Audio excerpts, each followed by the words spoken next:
तो देखिए आज हम स्टार्ट करते हैं चैप्टर नंबर 7 के कुछ और पॉइंटों के साथ। चैप्टर नंबर 7 में हम आपको केबल और केबल को बिछाने और केबल को बनाने और केबल के इंसुलेशन के बारे में चर्चा कर चुके हैं। तो आज देखिए, आज हम बात करते हैं कि केबल के फॉल्ट को कैसे पता लगाया जा सकता है। किसको भाई? केबल के फॉल्ट को। कल भी मैं केबल के फॉल्ट के बारे में कुछ बता चुका हूँ। तो बात करते हैं केबल इन फॉल्ट।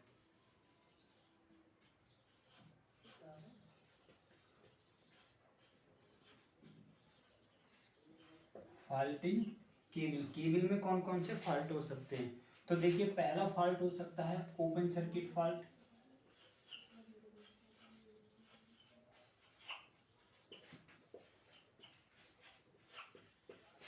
दूसरा हो सकता है शॉर्ट सर्किट फॉल्ट।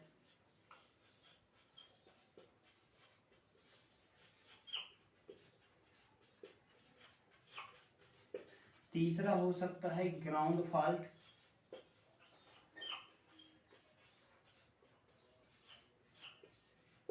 तीसरा कौन सा हो सकता है भाई? Ground fault. तो मैं बता चुका हूं आपको ये कैसे पता लगाने हैं। ओपन फॉल्ट को कैसे हम डिटेक्ट करेंगे, शॉर्ट सर्किट फॉल्ट को कैसे डिटेक्ट करेंगे और ग्राउंड फॉल्ट को कैसे डिटेक्ट करेंगे। इनको निकालने के लिए देखो हमारे पास अलग अलग तरीके के होते हैं। पहले हम बात करते हैं टेस्ट की, कि इनको पता कैसे लगाया जाता है। एक हमारे पास होता है बिहेवियर टेस्ट। कौन सा होता है भाई? बिहेवियर।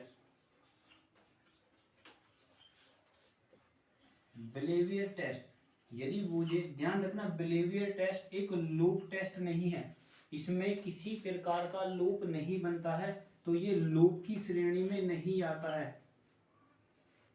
इसमें किसी प्रकार का लूप नहीं बनता है, यह कोई लूप टेस्ट नहीं है। दूसरा, ये हमेशा ग्राउंड फॉल्ट को ही डिटेक्ट करने के लिए काम आता है।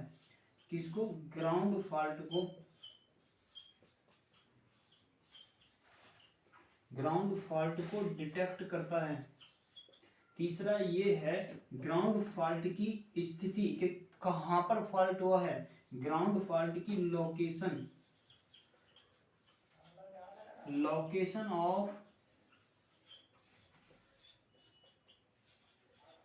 ग्राउंड फॉल्ट, कि ग्राउंड फॉल्ट कहां पर हुआ है। देखिए, मान लीजिए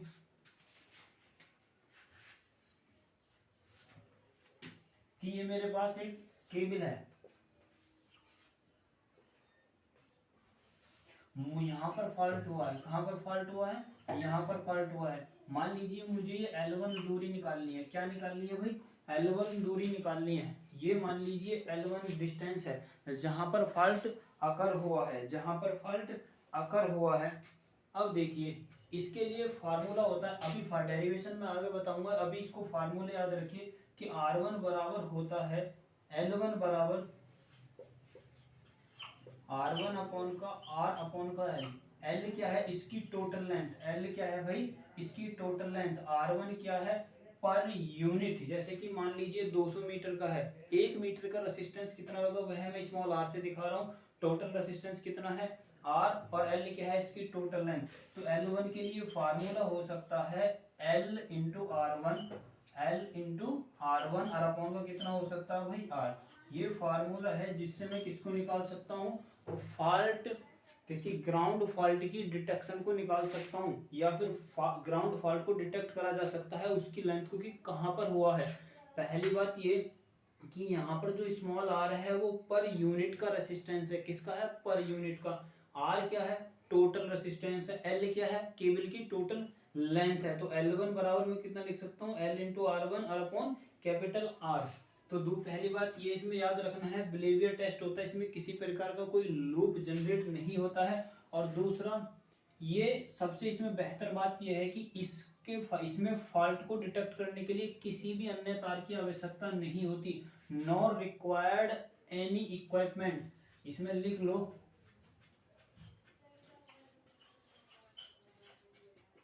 no required any other wire, या किसी भी अदर इक्विपमेंट या वायर की जरूरत नहीं पड़ती, और ना ही इसमें कोई लूप बनता। ये सीधा ही हमें क्या बता देता है? Location of fault. लोकेशन कहाँ है उस फॉल्ट की, जो फॉल्ट अकर हुआ है। तो इसके बारे में आपको याद रखना है तो आपको ये सब चीजें बिहेवियर टेस्ट में याद रखनी है। बिहेवियर टेस्ट में याद रखनी है, इसमें किसी प्रकार का कोई भी इक्विपमेंट नहीं यूज होता है। एक और चीज लिख ली कि यह सिर्फ सिंगल कोर केबल पर ही प्रयोग होता है। किस पर? यदि मैं कहूँ इसमें एक और नई बात, तो यह सिर्फ सिंगल कोर केबल में ही प्रयोग होता है। लिख लीजिए ओनली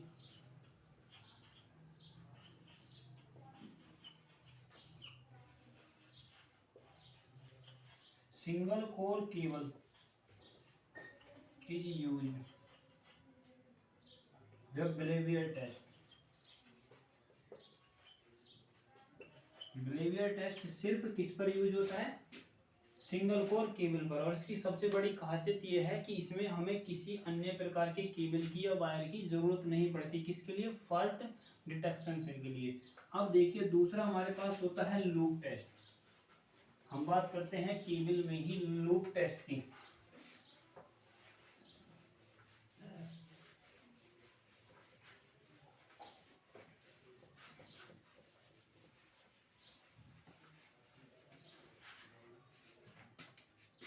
किसकी बात करते हैं भाई हम?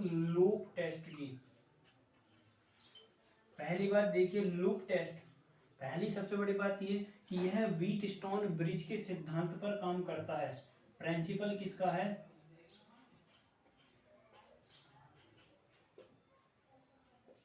The principle of wheat loop test in Wheatstone bridge. किसके सिद्धांत पर काम करता है भाई? ये व्हीटस्टोन ब्रिज के सिद्धांत पर काम करता है। प्रिंसिपल किसके सिद्धांत पर काम करता है? Wheatstone bridge. और दूसरा लूप टेस्ट में फॉल्ट के जहां पर केबल का एंड होता है वहां पर हमें एक और अदर उसकी केबल की जो जिसका रेसिस्टेंस बहुत कम हो, एक ऐसा वायर या केबल एक और चाहिएगा जिसका रेसिस्टेंस बहुत कम हो। अदर इसमें लिखो other cable are required in this test। इस टेस्ट में अदर वो भी कैसा? लो रेसिस्टेंस का। किसका भाई? लो रेसिस्टेंस का। एक और अदर केबल की जरूरत पड़ती है किसमें? इसी में लूप टेस्ट में। तीसरा लूप ही टेस्ट में हम इसके द्वारा ग्राउंड फॉल्ट एंड अर्थ किसको? शॉर्ट सर्किट फॉल्ट दोनों को डिटेक्ट कर सकते हैं। शॉर्ट सर्किट फॉल्ट और ग्राउंड फॉल्ट दोनों को डिटेक्ट करा जा सकता है। क्या करा जा सकता है भाई? दोनों को डिटेक्ट करा जा सकता है। और इसका देखिए ड्रॉबैक। और दूसरा इसे सिर्फ मल्टी कोर केबल पर ही यूज करा जा सकता है। This test is used is multi core cable. किस पर यूज करा जा सकता है? Multi core cable. Single core cable पर नहीं यूज करा जा सकता। This test is not used single core cable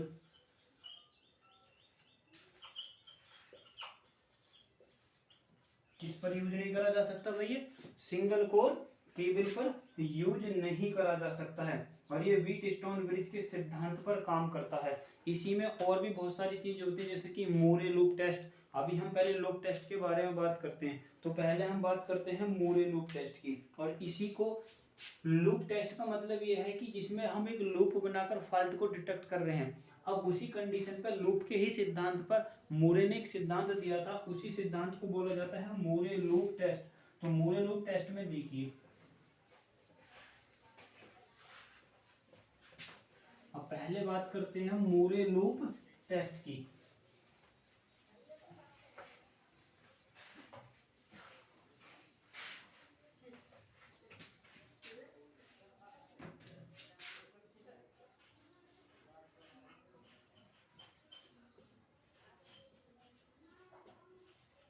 किसकी बात करते हैं भैया? मूरे लूप टेस्ट की। मूरे लूप टेस्ट, जब लूप की बात आ गई तो किस प्रिंसिपल पर काम करेगा? व्हीटस्टोन ब्रिज पर काम करेगा। देखिए मूरे लूप टेस्ट में कैसे कैसे हम प्रयोग करते हैं। व्हीटस्टोन ब्रिज की कंडीशन बनाओ केबल के साथ। किसकी? व्हीटस्टोन ब्रिज की। मान लीजिए ये मेरे पास केबल है और एक केबल ये है। फॉल्ट माना मैंने, यहाँ पर अकर हुआ फॉल्ट, ये है, थोड़ा सा दूर कर लीजिए, यहाँ पर फॉल्ट अकर हुआ। ये वो कंडीशन है जहां से फॉल्ट अकर हुआ। फॉल्ट कोई सा भी हो सकता। मैं कह रहा हूं कि मेरे पास ये फॉल्ट अकर हुआ और ये ग्राउंड हो गया। यहां से यहां तक की जो दूरी इसकी है, किसकी? केबल की। मान लीजिए कितनी है? एल। कितनी है? एल। यहां से यहां तक का रेजिस्टेंस कितना है? आर। तो यहां से एल कितनी है? इसकी टोटल लेंथ। यहां से यहां तक मान लीजिए, अब देखो अभी हमने कहा था कि मूरे या लूप टेस्ट में एक अदर केबल की जरूरत पड़ती है इसको शॉर्ट करने के लिए। मान लीजिए मैंने शॉर्ट कर दिया, ये मेरे पास अदर केबल है। क्या है भाई? अदर केबल, जिसके द्वारा मैं इसको शॉर्ट कर रहा हूं, और इसका रेजिस्टेंस 0 मान के चलेंगे, नेग्लिजिबल। मूरे लूप टेस्ट में कैलकुलेशन करते समय केबल की या फॉल्ट को डिटेक्ट करते समय अदर रिक्वायर्ड जो केबल है, हम उस केबल का रेजिस्टेंस कितना मान के चलेंगे? 0। मान लीजिए कि इसकी टोटल लेंथ कितनी है भाई? एल। फॉल्ट अकर हुआ है यहाँ पर, फॉल्ट अकर हुआ है यहाँ पर। यहाँ से यहाँ तक दूरी मान लीजिए कितनी है? L1। यहाँ से मान लीजिए इसका टोटल रेसिस्टेंस कितना है? R। इसका टोटल रेसिस्टेंस कितना है भाई? R। इसका टोटल रेसिस्टेंस कितना है? R। यहाँ से मान लीजिए ये रेसिस्टेंस है X, और मैं जानता हूँ कि ये मुझे R मिल गया, ये X मिल गया। यहाँ मान लीजिए मैंने ये P, ये बनाया मैंने P, और ये बना दिया मैंने Q। तो इसको मैं P मान सकता हूँ, इसको Q मान सकता हूँ, इसको R मान सकता हूँ। तो मैंने यहाँ पर एक बैटरी लगाई और इसको ग्राउंड कर दिया। ऐसे अर्थ के द्वारा ये ग्राउंड हो जाएगा। ध्यान से देखना, मूरे लूप टेस्ट की बात चल रही है, तो मूरे लूप टेस्ट में ये मेरे पास PU का काम करेगा। ये मेरे दो ब्रांच बनाई मैंने, P की और एक Q की। ये मैंने R बनाया, ये मैंने X बनाया, और ये मैंने L बनाया। देखो फार्मूला क्या होता है लूप टेस्ट में। यहाँ पर मैंने बनाया है एक डिटेक्टर। ठीक, अब जरा देखिए व्हीटस्टोन ब्रिज क्या कहता है? P अपॉन का Q बराबर R अपॉन का S होता। पहले ये देखिए इसका टोटल लेंथ कितनी है? L। मैं यहां से यहां तक का रेसिस्टेंस मान लीजिए कि ये मेरे पास एक, इसका रेसिस्टेंस कितना है? R। यहां से यहां तक रेसिस्टेंस कितना है? R। इस वाले लेंथ का, ऊपर वाली का, इस वाला, ये वाला सिर्फ, और ये वाला, यहां से यहां तक का जो रेसिस्टेंस है, यहां तक ध्यान करिए, सिर्फ यहां तक ये वाला रेसिस्टेंस और ये वाला रेसिस्टेंस कितना है भाई? R। कितना है? R। कितना रेसिस्टेंस है भाई? Small r। अब जरा एक चीज देखिए, ये मेरे पास यहाँ x वाला पॉइंट, क्या मैं यहां से इस वाली को, लंबाई को देखिए, ये वाली लंबाई और ये वाली लंबाई दोनों है, यहां से कितना लिख सकता हूँ? R प्लस का x। देखिए R प्लस का x बराबर क्या? 2 स्मॉल r नहीं लिख सकता मैं? कैपिटल R प्लस का x बराबर 2r नहीं लिख सकता? मैंने यहां से यहां तक का रेसिस्टेंस कितना माना है? R। और यहां से यहां तक टोटल वो भी R ही है, तो दोनों का रेसिस्टेंस R प्लस x के बराबर नहीं बैठ सकता। अब यदि मैं कहूं कि इसका बताइए पर यूनिट कितना भाई? पर यूनिट रेसिस्टेंस कितना होएगा? पर यूनिट रेसिस्टेंस इसके लिए, इस वाली लेंथ के लिए पर यूनिट रेसिस्टेंस कितना होएगा? R अपॉन का M। तो मैं इसे लिखता हूं per unit length resistance, per unit length resistance कितना होगा? Small r by L. ये मैंने लिखा है L। अबे मान लीजिए ये दो, कितना भी रेसिस्टेंस है, 10 ओम का है और 10 ही मीटर की लेंथ है, तो 1 मीटर की लेंथ का रेसिस्टेंस कितना होगा? R अपॉन का L। तो यही मैंने लिखा है पर यूनिट लेंथ। अब जरा देखिए, मैं यदि ऐसा करूं, मुझे R प्लस का x चाहिए, R प्लस का x मैं कब ला सकता हूं भाई? मुझे फार्मूला बनाना है, तो मैं इसे लिख सकता हूं P प्लस का Q और अपॉन का Q बराबर लिख सकता हूं इसको R प्लस का S और अपॉन का S। R अपॉन का S प्लस का S लिखा जा सकता है, नहीं लिखा जा सकता? देखिए ध्यान से, P प्लस का Q बराबर कितना लिख सकता हूं मैं? Q। और अपॉन का R प्लस का S बराबर इतना लिख सकता हूं, और R प्लस का S आर प्लस का एक्स, कितना भाई एक्स,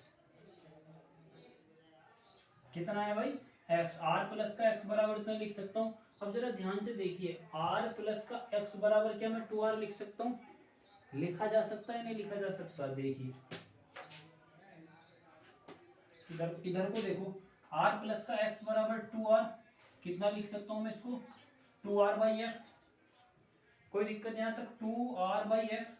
अब मैं x बराबर देखो, मुझे x बराबर लिखना है, क्या लिखना है भाई x बराबर, तो इधर को देखो x बराबर मैं यदि लिखूंगा तो मैं इसकी इधर गुणा कर दूं और इसकी इधर गुणा कर दूं, और देख लीजिए मैं आसान तरीके से कर रहा हूँ इसको, p प्लस का q और इनटू लिख सकता हूँ x, ये वाला मैंने मल्टीप्लाई में ही लिखा है x, तो बराबर कितना लिख सकता हूँ मैं इसे q और इंटू 2r।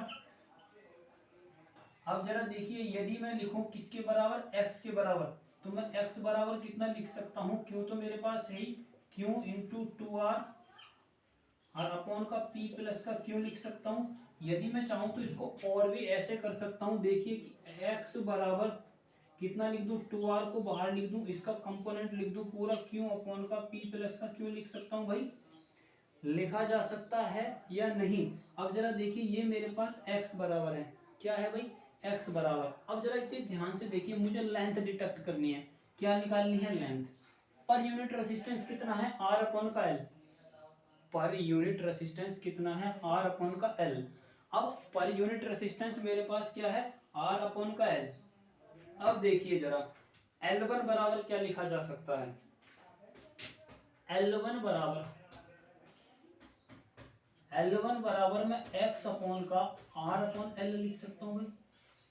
जरा ध्यान से देखिए, r अपॉन का l लिखा जा सकता है नहीं लिखा जा सकता, अब कहोगे ऐसे कैसे, देखो ऐसे लिखा जा सकता।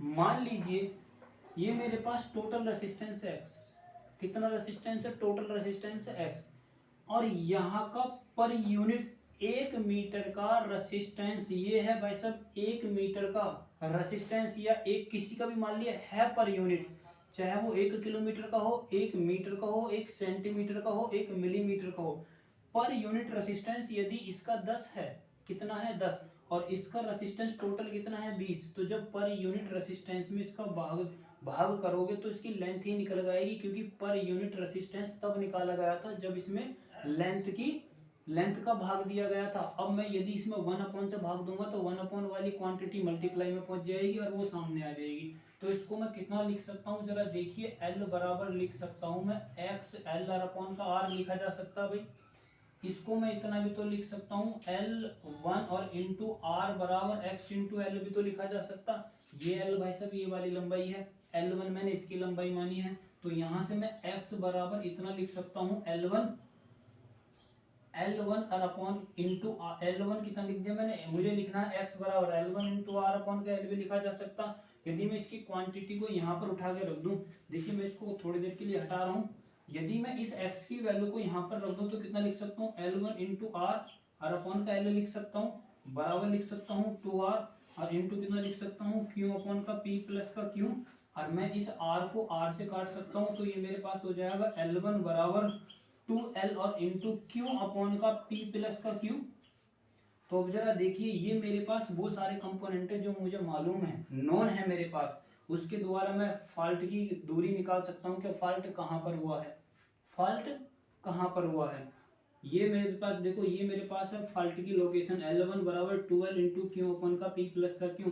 कंफ्यूजन होएगा यहाँ पर, तो जब इसको निकालोगे तो समझ में आ जाएगा कि ऐसा क्यों लिखा गया है। जब कभी भी मैं कह रहा हूँ कि देखिए मुझे क्या निकालनी है, मान लीजिए कि मेरे पास 10 किलोमीटर ही है, कितनी है ये 10 मीटर की, मान लीजिए 10 मीटर की लेंथ है, इसका पर यूनिट रेसिस्टेंस कितना है, पर यूनिट रेसिस्टेंस निकालना, मान लीजिए इसका रेसिस्टेंस टोटल कितना है 2 है, इसका टोटल रेसिस्टेंस कितना है, तो पर यूनिट रेसिस्टेंस निकालूंगा मैं 2/10, तो कितना लिख सकता हूँ मैं इसको 0.2, कितना लिख सकता हूँ 0.2। अब जरा देखिए यू कितना है मेरे पास 0.2, तो 0.2 में जब मैं 10 की गुणा करूंगा तो इसकी टोटल लेंथ नहीं निकल जाएगी, मुझे क्या करना है 0.2, तो इसकी मुझे लेंथ निकालनी है, क्या निकालनी है लेंथ निकालनी है, तो लेंथ निकालने के लिए मेरे पास कितना है ये 10, तो 0.2 कितना 0. कितना है भाई साहब मेरे पास 0.2। अब देखिए 0.2 पर यूनिट रेसिस्टेंस है, कितना है पर यूनिट रेसिस्टेंस। मुझे इसकी लेंथ निकालनी है। अभी यही कंफ्यूजन चल रहा था ना, मैं पर यूनिट रेसिस्टेंस का भाग दे रहा था। अभी मैं क्या कर रहा हूँ, पर यूनिट रेसिस्टेंस मेरे पास इतना है, तो मेरे पास देखिए टोटल रेसिस्टेंस कितना है 2। टोटल रेसिस्टेंस कितना माना मैंने 2, पर यूनिट रेसिस्टेंस कितना मेरे पास 0.2। डिवाइड करोगे 2 से भाग दोगे तो इसमें कितना हो जाएगा 10 मीटर की लेंथ। तो यही कॉन्सेप्ट मैंने यहाँ पर लगाया है, यही कॉन्सेप्ट यहाँ पर लगाया है पर यूनिट रेसिस्टेंस के लिए, लेंथ कैलकुलेशन करने के लिए। तो ये वो फार्मूला है जिसके द्वारा बिहेवियर लूप टेस्ट से हम अर्थ फॉल्ट की लोकेशन को डिटेक्ट करते हैं। अब बात करते हैं शॉर्ट सर्किट फॉल्ट पर। इस पर शॉर्ट सर्किट की कंडीशन कैसे पता लगाते हैं केबल में, और बिहेवियर लूप टेस्ट का, मोरे लूप टेस्ट का कैसे प्रयोग करते हैं। तो बात करते हैं मोरे लूप टेस्ट में शॉर्ट सर्किट की फॉल्ट को डिटेक्शन के लिए। ये मेरे पास होता है लोकेशन ऑफ अर्थ फॉल्ट। अब बात करते हैं शॉर्ट सर्किट फॉल्ट की।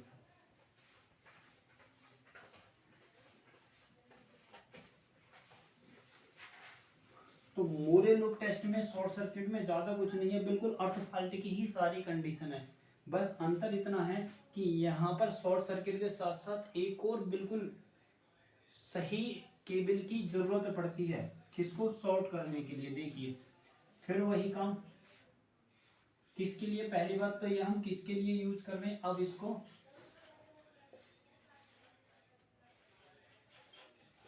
शॉर्ट सर्किट फॉल्ट के लिए।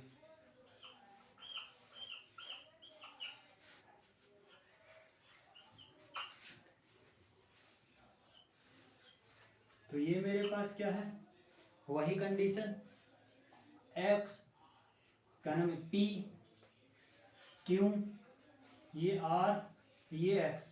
फॉल्ट मान लीजिए यहाँ पर हुआ है, लेकिन अब मुझे क्या करना है, एक और केबल की रिक्वायर्ड रहेगी। किसकी केबल की रिक्वायर्ड रहेगी, अदर केबल की रिक्वायर्ड रहेगी।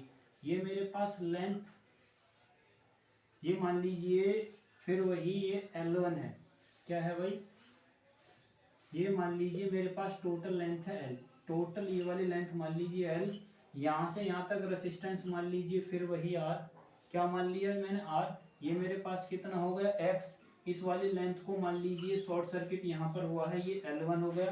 बैटरी फिर वही यूज करो, लेकिन अब के ऐसा नहीं करना है भाई। अब के क्या काम करना है, ये जो बैटरी है ये इस केबल से कनेक्ट करके रखनी है। ये वाली बैटरी इस बार इससे कनेक्ट करके रखनी है, जिस हम केबल को शॉर्ट सर्किट के द्वारा प्रयोग कर रहे हैं। ये एकदम सही केबल है। कैसा केबल है भाई, सही। चलो देखो आगे। अब वही मैंने बताया कि ये मेरे पास L1 है, ये L है, ये टोटल रेसिस्टेंस वही हो जाएगा R/L per unit length X बराबर। इसके लिए भी फार्मूला वही निकलता है, L1 बराबर कितना होता है 2L और इंटू क्यू अपॉन का R प्लस का S। कितना होता है L1 बराबर, वही कंडीशन बिल्कुल अप्लाई होगी जो पहले हुई थी, Q अपॉन का P प्लस का Q, R तो हमारे पास नहीं है, P Q अपॉन का P प्लस का S। क्या होता है P प्लस का Q, Q अपॉन का P प्लस, Q के साथ डेरिवेशन है ना, तो P प्लस का Q होएगा Q अपॉन का L1 बराबर 12 इंटू क्यू अपॉन का P प्लस का Q। क्योंकि देखिए ये इसीलिए है क्योंकि हमारे पास क्या नहीं है गिवन, Q भी हमारे पास है, P भी हमारे पास है, Q भी हमारे पास है। तो फार्मूले में वही चीज रखनी है जो हमारे पास गिवन है, निकालनी हमें वह है जो हमारे पास गिवन नहीं है। तो ये भी मालूम है हमें, ये भी मालूम है, इस पर हम कैलकुलेशन कर रहे हैं। तो वही फार्मूले में रखना है, L1 बराबर 12 इंटू क्यू अपॉन का P प्लस का Q। तो ये हमारे पास होता है मोरे लूप टेस्ट। उसके बाद दूसरा देखिए, दूसरा जो हम टेस्ट यूज करते हैं, तो चैप्टर नंबर 7 में इतना ही बहुत है। बाकी आप इसी पे जब भी क्वेश्चन पूछा जाएगा तो मोरे लूप टेस्ट या इसी से। तो चैप्टर नंबर 8 की बात करते हैं, चैप्टर नंबर ट्रांसमिशन और डिस्ट्रीब्यूशन में चैप्टर नंबर 8। पहला चैप्टर नंबर 8 दिया क्या हुआ है, चैप्टर नंबर 8 में दिखाया गया है केल्विन लॉ। क्या है भाई, केल्विन लॉ, कि केल्विन का नियम क्या कहता है, ट्रांसमिशन लाइन में हम उसको कैसे अप्लाई करते हैं और क्या क्या उसके फायदे होते हैं, क्या क्या उसके भाई फायदे होते हैं। देखिए चैप्टर नंबर 8 8 ट्रांसमिशन लाइन का, ट्रांसमिशन और डिस्ट्रीब्यूशन का चैप्टर कौन सा भाई 8 है, कौन सा केल्विन्स लॉ।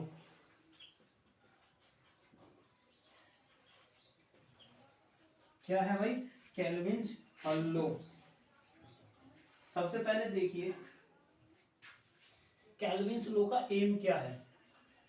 यदि कहें कि केल्विन्स लॉ क्या कहता है, केल्विन्स लॉ किसके बारे में कहता है, तो ध्यान रखना केल्विन्स लॉ जो होता है वो कॉस्ट से बात नहीं करता कि बताइए कि हम जो ट्रांसमिशन लाइन में कंडक्टर यूज कर रहे हैं उसकी कॉस्ट कितनी होगी। कॉस्ट तो दूसरा फैक्टर है, पहला फैक्टर ये है कि ट्रांसमिशन लाइन में जो मटेरियल लग रहा है उसकी बचत करना, वही किसका एम है केल्विन्स लॉ का। और जब कंडक्टर की बचत होगी तो पैसे की बचत होगी। लेकिन याद रखना है केल्विन्स लॉ का फर्स्ट ऑब्जेक्ट यही था कि जो ट्रांसमिशन लाइन में मटेरियल लग रहा है उसका कैसे कम से कम प्रयोग करा जा सके, उसकी डिप्रिसिएशन को देखते हुए केल्विन्स लॉ का एम यही है कि जो ट्रांसमिशन लाइन में मटेरियल लग रहा है, जो उसका क्रॉस सेक्शन एरिया है ट्रांसमिशन लाइन के डिस्ट्रीब्यूशन वायरों का, उसको कैसे कम करा जा सकता है, या ट्रांसमिशन वायरों का उसके एरिया को, क्रॉस सेक्शन एरिया को कम करना ही किसका सिद्धांत था, केल्विन्स लॉ का। केल्विन्स लॉ ने दूसरा नियम यह दिया था कि जो ट्रांसमिशन लाइन में डिप्रिसिएशन का खर्चा होता है उसको कैसे रनिंग कॉस्ट के बराबर करा जा सकता, उसको कैसे रनिंग कॉस्ट के बराबर करा जा सकता। तो देखिए इसमें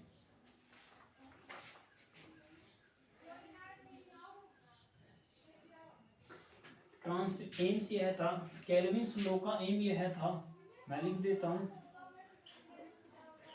हिंदी में लिख देता हूं, केल्विन्स यह बताता है कि पावर सिस्टम में प्रयुक्त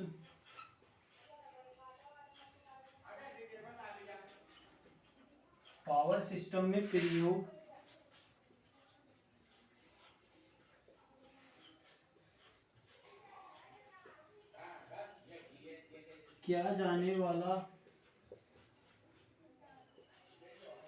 कि कैसे बचत की जा सकती है,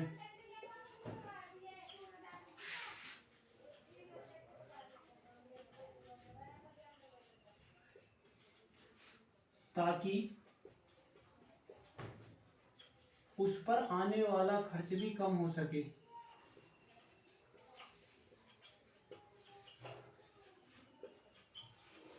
खर्च भी कम किया जा सके। तो ये हमारा एम्स था किसका, केल्विन्स लॉ का। केल्विन्स लॉ ने यही बताया था कि कैसे फिक्स कॉस्ट या मूवेबल कॉस्ट को भी कम करा जा सकता है, जो उसकी फिक्स कॉस्ट है, और कैसे उसकी मूवेबल कॉस्ट को कम करा जा सकता। तो याद रखना है केल्विन्स लॉ यह बताता है कि पावर सिस्टम में प्रयोग करे जाने वाले पदार्थ की कैसे बचत की जा सकती है ताकि उस पर आने वाला खर्च भी कम किया जा सके। तो ये हमारा क्या था, केल्विन्स लॉ। देखिए केल्विन्स लॉ के बारे में और यहीं पर देखिए केल्विन्स लॉ क्या कहता है। केल्विन्स लॉ ये कहता है कि डिप्रिसिएशन की कॉस्ट जो है वो वेरिएबल कॉस्ट के बराबर होनी चाहिए। किसके बराबर होनी चाहिए, डिप्रिसिएशन कॉस्ट के। यदि पहले कभी कहे कि क्वांटिटी क्या होती है, पहले एक चीज देखिए कि क्वांटिटी क्या होती है। क्या क्वांटिटी,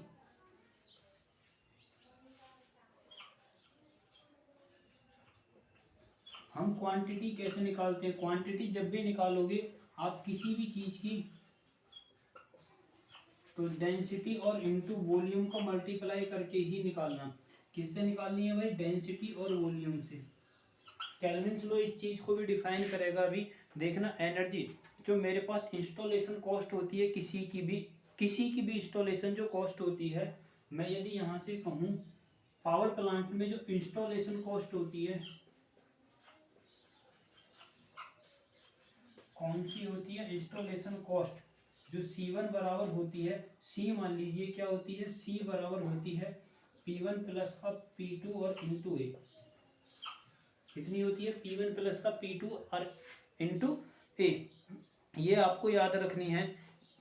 दूसरा देखिए इसमें यदि मैं कहूँ कि energy dissipate in line, energy जो डिसिपेशन होती है C1 मान लीजिए, ये मेरे पास है टोटल कॉस्ट, ये C1 मान लीजिए। अब मैं कहता हूँ कि एनर्जी डिसिपेट कितनी हो रही है,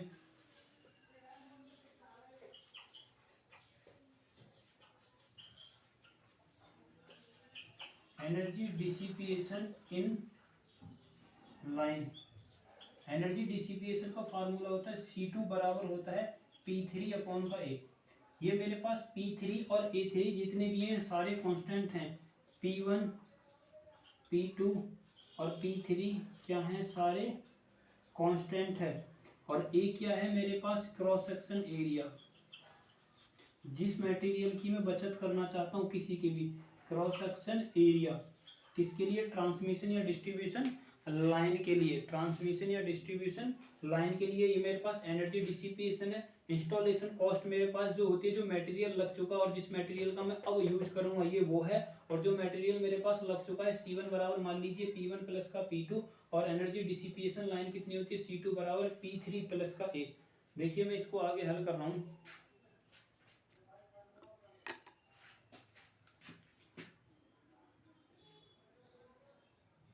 अब मैं ये चाहता हूं कि जो मेरे पास ये एनर्जी है, क्या है भाई, एनर्जी, ये कम से कम हो मटेरियल के, उसमें मटेरियल मेरा कम से कम बचत हो। तो देखिए टोटल कॉस्ट कितनी हो जाएगी, क्या भाई, टोटल कॉस्ट, टोटल कॉस्ट जो हो जाएगी C1 प्लस का C2, तो C1 प्लस का C2 को कितना लिख सकता हूँ, P1 प्लस का P2 और अपॉन का A, ऐसे लिखता हूँ P3 अपॉन का A। ध्यान रखना टोटल कॉस्ट मेरे पास इतनी हो सकती है, कितनी, C1 प्लस का C2 बराबर P1 प्लस का P2 इंटू A और अपॉन का P3 अपॉन का A। अब मैं चाहता हूँ कि मेरे पास ये कॉस्ट कम से कम हो, क्या हो भाई, कम से कम हो कॉस्ट। तो कम से कम कॉस्ट करने के लिए इसका डिफरेंशिएट कर दिए A के रेस्पेक्ट में, क्या कर दीजिए, डिफरेंशिएट कर दीजिए। तो A के रेस्पेक्ट में जब मैं इसका डिफरेंशिएट करूंगा, ये मेरे पास कांस्टेंट है, इसकी वैल्यू 0 प्लस का, मैं इसको कितना लिखूंगा P2, इसको कितना लिखूंगा भाई P2, इसको ध्यान से देखिए, इसको कितना लिख सकता हूँ A के रेस्पेक्ट में, और इसको कितना लिख दूंगा मैं P3, कितना लिख दूंगा भाई मैं इसको P3 और अपॉन का A है। तो देखिए ये मेरे पास डिफरेंशिएट कितना हो जाएगा, P3 अपॉन का A से हटाइए, देखिए इसमें हो सकता है P2 और अपॉन का A बराबर लिख दूंगा मैं इसे P3 और अपॉन का A। तो ये मेरे पास क्या है, फिक्स कॉस्ट, इसका डिफरेंशिएटर ऐसे कर लीजिए PC और अपॉन का DC और अपॉन का DA बराबर क्या बैठना चाहिए भाई, 0 के समथिंग में बैठना चाहिए। तो मैं इसे लिख सकता हूँ P2 इंटू A और अपॉन का P3 अपॉन का A। कैल्विन्स लॉ इस बात को कहता है कि वेरिएबल कॉस्ट जो है, वेरिएबल कॉस्ट डिप्रिसिएशन या रनिंग कॉस्ट के बराबर होनी चाहिए। वेरिएबल कॉस्ट रनिंग कॉस्ट के, वेरिएबल वो नहीं है, और रनिंग कॉस्ट का मतलब है जो मेरे पास लॉस हो रहे हैं और जो मैं खर्चा कर रहा हूँ, उन दोनों की कॉस्ट उस समय बराबर होनी चाहिए, और प्लस होना चाहिए डिप्रिसिएशन कॉस्ट के। देखिए तो मैं इसे लिख सकता हूँ P2 इंटू A बराबर P3 अपॉन का A। यदि मैं कहूँ A क्या है मेरे पास, cross section area of conductor, तो मैं इसको लिख सकता हूँ A स्क्वायर बराबर P3 अपॉन का A, P3 अपॉन का P2। तो A बराबर कितना लिख सकता हूँ, रूट में लिख सकता हूँ P3 और अपॉन का P2। तो ये कैल्विन्स लॉ का नियम इस बात को बताता है कि वेरीफाई हो पाता है जो कंडक्टर होता है वह कॉस्ट के अनुसार ऐसे बदलता है P3 upon P2, P3 upon P2। तो ये मेरे पास होता है कैल्विन्स लॉ, क्या होता है भाई, कैल्विन्स लॉ।